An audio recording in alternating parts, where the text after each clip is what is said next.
Biggest question when it comes to YouTube, who to watch? Who to watch on YouTube if you want to get your business or your game design or your product or your service off the ground?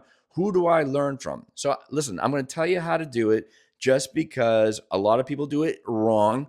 And this is how you should be doing it right by going down a certain rabbit hole on your business idea or your niche. Number one, what does everybody do that is wrong? They go with household names. And there is nothing wrong with doing that. But the key thing I want you to know is watch those household names, learn from them. Learn from them in what way? They're there primarily to kind of give you a little bit of an insight in regards to what's coming down the road, but they're mostly motivational pieces, which is great.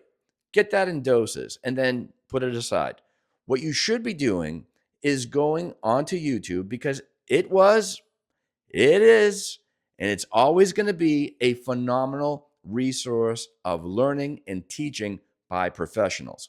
And the key thing is by going onto the search bar, type in the niche or the industry that you want to be in.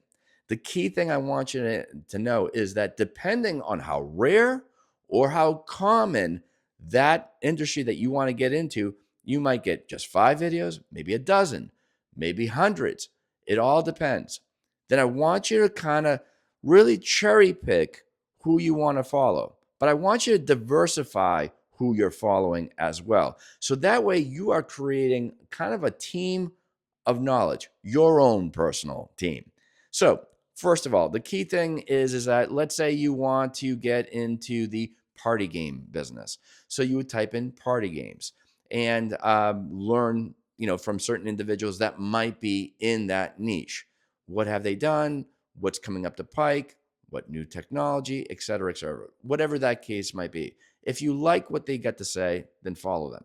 The next person that you should be watching is, let's say, people that are in, as far as party planners, marketing, tools that they're using. So that's another person.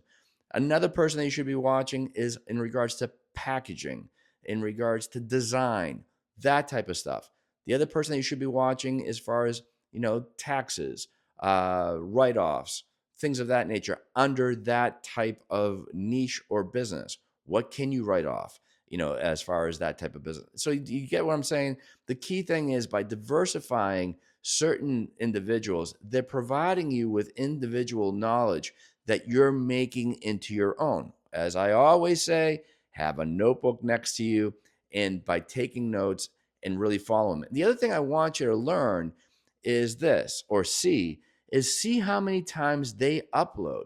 Because I want to tell you something, I have my own set of teachings, and I've been in business for well over 25 years. The key thing is, if I know that this particular guy or this young lady is putting videos every Monday, I'm watching that like I'm watching any show back in the day.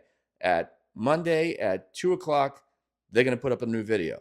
If you're waiting 3 weeks until they put their next video, maybe it's time to move on and check somebody else out.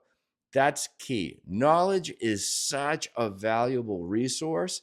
And if you don't have the time to wait for 3 weeks, which I don't, I'm a very impatient individual, then you should look for another individual that would provide you with something that's of identical teachings as well.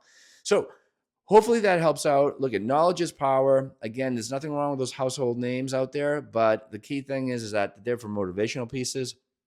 You should be getting the knowledge that you need from those names that might not be household names, and that they kind of know what's going on a little bit more deeper in the industry that you want to get into. So guys, thanks so much for watching. As they say in good old YouTube world, like, subscribe, and comment.